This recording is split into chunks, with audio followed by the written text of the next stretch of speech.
Imam Abu Hanifah bertanya, apakah harus paham atau tidak paham juga bisa mendekatkan diri kepada engkau?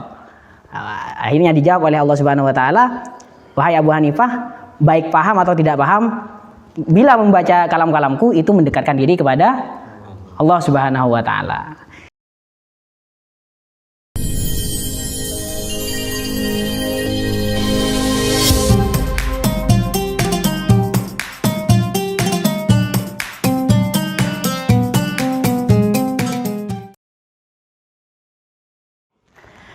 Assalamualaikum warahmatullahi wabarakatuh. Waalaikumsalam warahmatullahi wabarakatuh. Sahabat Ramadan yang dirahmati Allah. Amin. Ya, agak kerasa ya sudah sekian episode ini.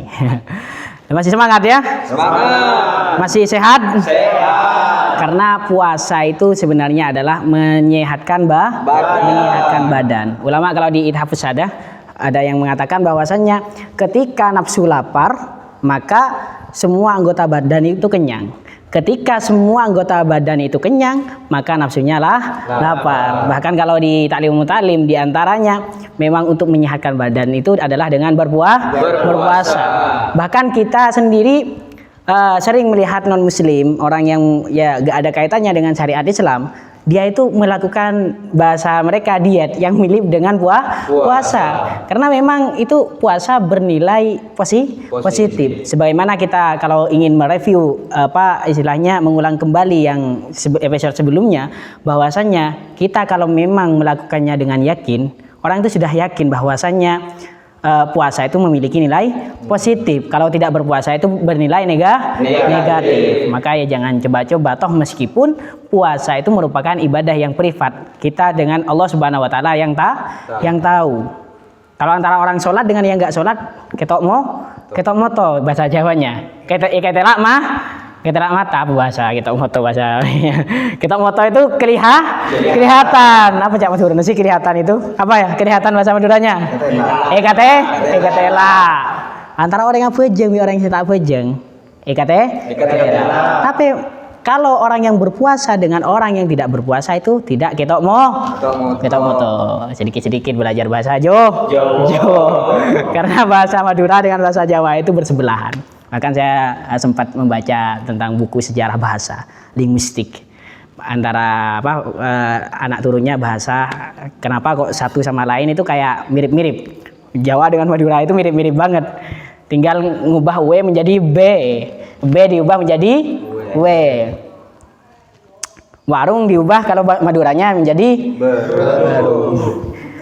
Kalau di sini ada Kecamatan Labeng, kalau di Malang ada Lawang Sewu, tahu ya? Pernah dengar Lawang Sewu? Di Labeng Sebu bayi itu kalau bahasa Jawanya Sewu. Tapi uniknya kalau di Jawa itu kalau Glenon itu nyuwun sewu gitu. Nyuwun sewu. Saya kaget dulu nyuwun sewu, tak kira minta seribu. Nyuwun sewu Mas gitu, nyuwun sewu. Tapi nggak bisa ditranslate ke Madura itu. Nyokna seribu itu apa itu nodong namanya. Atau meskipun seribu nodong. Karena kita harus berhati-hati kalau urusan harta. Bahkan guru kami Syekhina wa Murabbiruhina kayak Haji Ahmad Nawawi bin Abdul Jalil almarhum. Beliau itu tahu. Saya heran orang itu kok istilahnya was-was dalam urusan ibadah. Kapan jadi walinya kalau was-was dalam urusan ibadah? Pernah nggak lihat orang yang was-was dalam urusan ibadah? Sering ya, banyak. Bahkan di salah satu pesantren itu ada orang yang wudhu, dia wudhu, akhirnya karena was-was terus. Yang di belakangnya ngantri itu tak jubut yang ring Madura. Apa bahasa Indonesia tak jubut itu? Rakuat bahasa Jawa. Bahasa Indonesianya apa? Tak deleten yang ring Madura. Apa bahasa Indonesianya itu? Tak jubut, tak deleten. Banyak bahasa Madura itu. Bahasa Indonesianya apa sih? ya sudah nggak tahan lagi lah. Akhirnya dia karena memang wudhunya di sungai, dicemplungkan ke sungai itu. Didorong. Karena kalau di fikihnya itu kalau ini gimas, kalau dia nyemplung ke sungai, maka syarat tertib itu hilang. Karena dia tertib, bahasa gampangnya itu tertib dengan sendirinya. Karena sudah terbasuh bebarengan, cukup niat Menicokop niat lain. Istilahnya dia di dalam air itu sambil berenam, dia itu niat saya wudhu itu sudah sah. Tertib sudah terpenuhi di sana. Kalau inggimas itu berarti nyemplung ke dalam. Tapi jangan coba-coba nyemplung saat puasa, jangan. Karena kalau kita kemasukan air, kalau sembrono tetap membatalkan puasa. Bukan masalah sengaja gak sengajanya, enggak. Tapi istilahnya kalau sembrono nanti membatalkan puasa. Jangan coba-coba. Maka kita, karena ini sekarang bulan puasa itu nama lainnya selain Syahrul Siyam adalah Syahrul Quran. Bahkan ada lagunya, Ramadan bulan Al-Quran, ada ya? Ada yang hafal lagunya itu. Kalau lagu itu cepat hafal. Kenapa? Karena kita sukalah lagu. Kita kalau sudah menyukai sesuatu, kita akan seenggaknya ngepoin tentang sesuatu tersebut. Kita menyukai seseorang, kita kepo nggak ke orang itu? Kepo. Kita setiap harinya stalking dan lain sebagainya. Sama, kalau saya disuruh menasihati orang yang belajar itu, caranya gampang, kata saya. Tinggal kamu suka kepada ilmu tersebut. Kalau kamu suka kepada ilmu, maka ya setiap harinya tanpa disuruh kamu akan ngepoin ilmu. Kan enak kalau ngepoin ilmu, betul nggak? Betul. Bahkan apa istilahnya, ada siiran Arab tentang baginda Nabi Muhammad SAW. Bahwasanya kami mencintai baginda Nabi Muhammad dengan 2 cinta, yaitu karena yang pertama adalah engkau memang sangat orang yang paling layak untuk dicintai. Yang kedua memang engkau pantas untuk dicintai. Karena memang meskipun gak ada anjuran dari agama, maka yang paling bagus mencintai seseorang yang gak mungkin salah itu adalah mencintai baginda Nabi Muhammad SAW.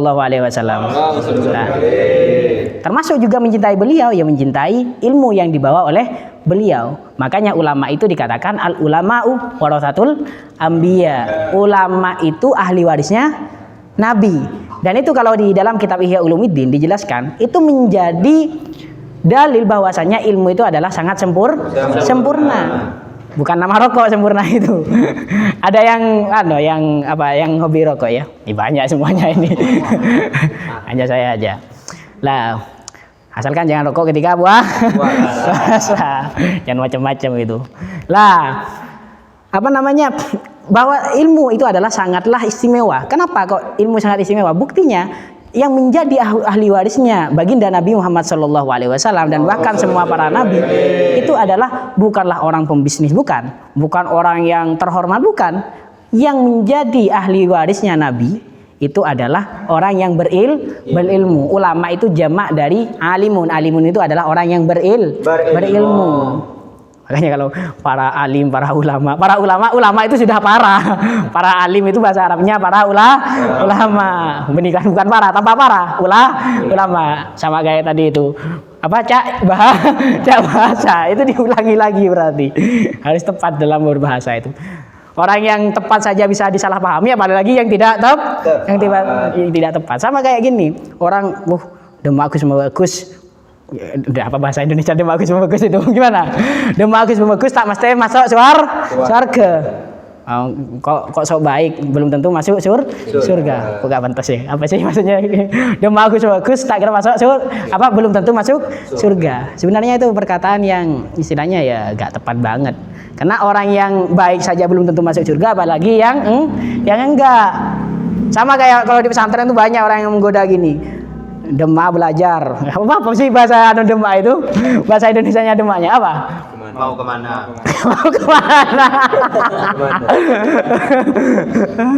Mau belajar terus belum tentu jadi ulama. Iya, yang belajar saja belum tentu, apalagi orang yang enggak belajar. Apalagi kita memang istilahnya kita itu adalah ditaklif dalam usaha urusan hasil itu terserah Allah Subhanahu wa taala. Baginda Nabi Muhammad SAW itu hanya ditugaskan untuk menyampaikan, bukan memberi hidayah. Hidayah itu adalah hak prerogatif Allah Subhanahu wa taala. Apa bahasa Maduranya prerogatif itu? Hak istimewa apa? Bukan sempurna, hak istimewa yang tidak dimiliki oleh orang lain. Apa? Loning, ya itu bahasa Maduranya loning itu. Sama kayak ada kisah tentang orang yang ingin tahu bahasa Maduranya deku, bahasa Indonesianya besok. Deku dalam bahasa Indonesia itu apa? Besok. Akhirnya dia nanya, Pak Guru pakai bahasa Madura. Deku bahasa Indonesia apa? Besok. Iya, deku. Besok jawabannya. Ditunggu sampai besok. Karena jawabannya besok. Besoknya lagi ditunggu. Bahasa Indonesianya deku apa? Besok jawabannya. Tetap besok. Akhirnya tak cubet lagi tak cubet apa ya? Gak sabar lihat di kamus. Tetap jawabannya besok. Lah apa ya? Ya kayak gitu dah. Yang tepat saja bisa disalahpahami, apalagi yang tidak tepat. Makanya kalau doa itu ada doa dalam kalau diterjemah dalam bahasa Indonesia, ya Allah, jadikan diri ini nur dan menjadi nur bagi orang lain. Karena kalau hanya kita istilahnya benar, belum tentu bisa membenarkan orang lain. Belum tentu itu. Makanya ada istilahnya soleh, ada istilahnya musleh.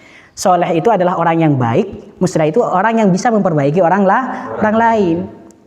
Belum tentu orang yang soleh itu bisa memperbaiki orang lain. Makanya kita berdoa semoga diri kita menjadi nur dan menjadi nur bagi orang lain. Biar tidak istilahnya menyesatkan. Ada orang benar yang bisa menyesatkan, bisa aja itu. Kalau kita mau di kitab fikihnya misalnya, kalau kita mau disamakan dengan hukum-hukum di fikih, air yang suci itu belum tentu bisa menyucikan. Tadi yang jenengan minum kuku bima, kopi dan lain sebagainya, suci nggak? Ya suci lah. Kalau nggak suci nggak boleh diminum itu. Suci.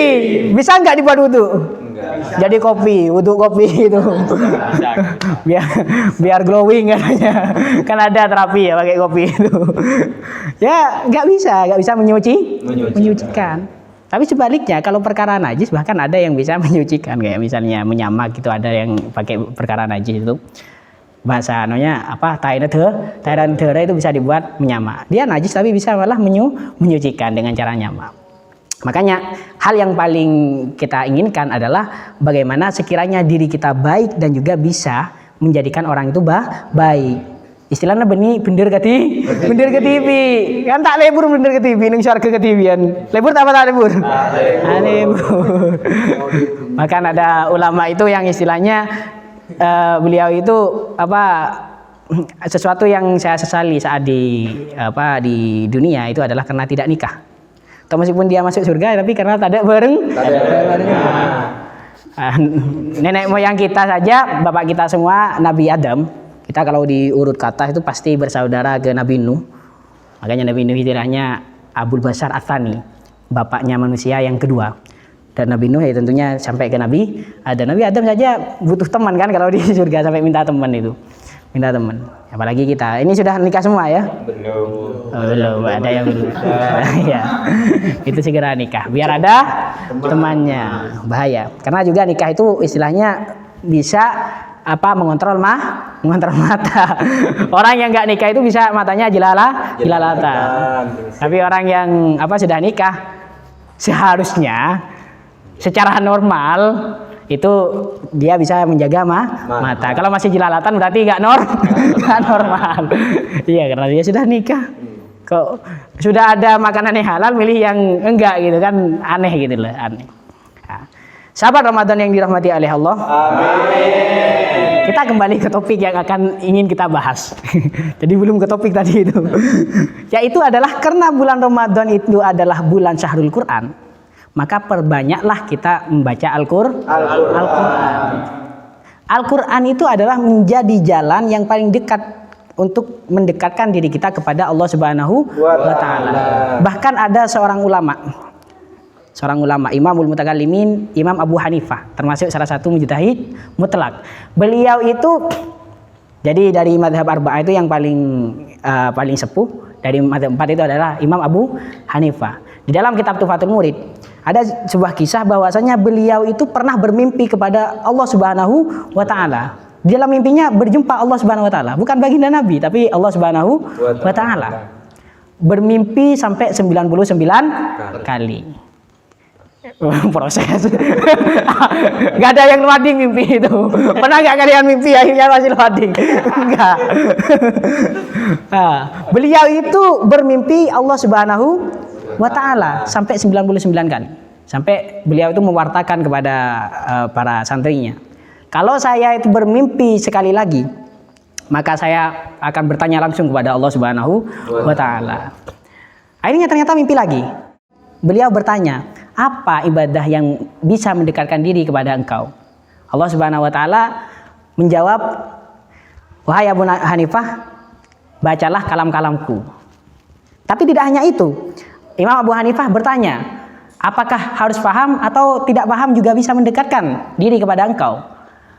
Akhirnya dijawab oleh Allah Subhanahu wa Ta'ala, wahai Abu Hanifah, baik paham atau tidak paham, bila membaca kalam-kalamku itu mendekatkan diri kepada Allah Subhanahu wa Ta'ala.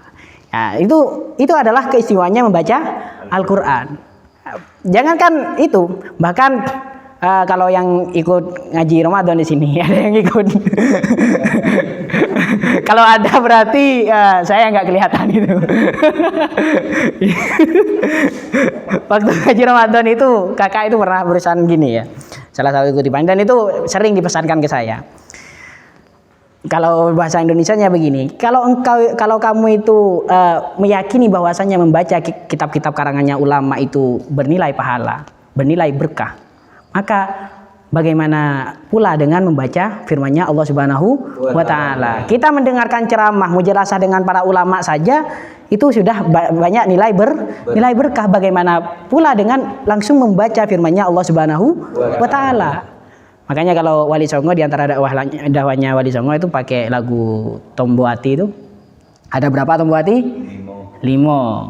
Di antaranya itu dengan membaca Al-Qur'an angen-angen maknane. Ya, apa maknanya itu? Kita harus membaca Al-Qur'an dengan menghayati maknanya. Ya tentu berbeda antara orang yang membaca Al-Qur'an tidak paham dengan membaca Al-Qur'an dengan menghayati maknanya. Ya beda. Sama kayak di sini ya. Duduk di sini saja itu sudah istilahnya duduk di majelis ilmu. Tapi antara yang paham dengan yang enggak ya tentu beda, jauh beda. Makanya ya kayak tadi itu orang yang puasa dengan orang yang enggak puasa itu ya kalau secara zahir enggak kelihatan, enggak ketok moto. Ya orang yang enggak puasa ya lemes, orang yang puasa juga lemes. Tapi bukan enggak.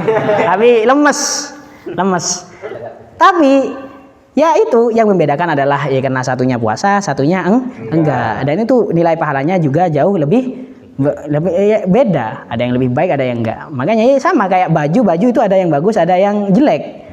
Tentu kita kalau orang yang berakal sehat ingin milih yang bagus.